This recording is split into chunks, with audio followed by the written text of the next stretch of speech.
ನಮಸ್ಕಾರ ವೀಕ್ಷಕರೇ.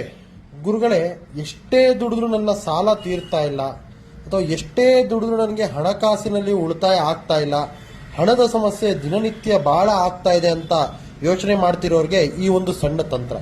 ವೀಕ್ಷಕರೇ, ಈ ತಂತ್ರ ನೀವು ಹೇಗೆ ಮಾಡಬೇಕಂದ್ರೆ ನೀವು ದುಡಿದಿರುವಂಥದ್ದು ಹಣ ತೆಗೆದುಕೊಂಡು ನೀವು ಒಂದು ಅರಿಶಿಣದ ಕೊಂಬು ಮತ್ತು ಒಂದು ಕವಡೆ ಇದನ್ನ ತೆಗೆದುಕೊಂಡು ನೀವು ದೇವರ ಮನೆಯಲ್ಲಿ ಕೂತ್ಕೊಂಡು ಮಾಡಬೇಕಾಗ್ತದೆ ವೀಕ್ಷಕರೇ. ಈ ತಂತ್ರವನ್ನು ಇದನ್ನ ತೆಗೆದುಕೊಂಡು ನೀವು ಮಡಚಬೇಕಾಗ್ತದೆ ವೀಕ್ಷಕರೇ. ದುಡ್ಡಿನ ಒಟ್ಟಿಗೆ ಅರಿಶಿಣದ ಕೊಂಬು ಮತ್ತು ಒಂದು ಕವಡೆ ಮಡಚಿಬಿಟ್ಟು ನೀವು ನಿಮ್ಮ ಬೀರಿನಲ್ಲಿ ಇಡಬೇಕಾಗ್ತದೆ. ಅಂದ್ರೆ ನೀವು ದುಡ್ಡು ಇಡುವಂತ ಸ್ಥಳದಲ್ಲಿ ಇದನ್ನ ಇಡಬೇಕಾಗ್ತದೆ. ಇದು ಇಡುವಂತ ಸಮಯದಲ್ಲಿ ನಾನು ಒಂದು ಮಂತ್ರವನ್ನು ಹೇಳ್ತೀನಿ, ಆ ಮಂತ್ರ ಹೇಳಬೇಕಾಗ್ತದೆ. ಓಂ ಕ್ಲೀಂ ಲಕ್ಷ್ಮಿಯಾಯ ವಶಂ ಸ್ಪಟ್ ಸ್ವಾಹ ಅಂತ 11 ಬಾರಿ ಈ ಮಂತ್ರ ಜಪಿಸ್ಬಿಟ್ಟು ನಿಮ್ಮ ಬೀರಿನಲ್ಲಿ ಇಡಬೇಕಾಗ್ತದೆ ವೀಕ್ಷಕರೇ. ಈ ತಂತ್ರ ಮಾಡಿ ನಿಮಗೆ ಹಣಕಾಸಿನಲ್ಲಿ ಸಂಪೂರ್ಣವಾಗಿ ಅಭಿವೃದ್ಧಿ ಆಗ್ತೀರಾ. ನಮಸ್ಕಾರ ವೀಕ್ಷಕರೇ.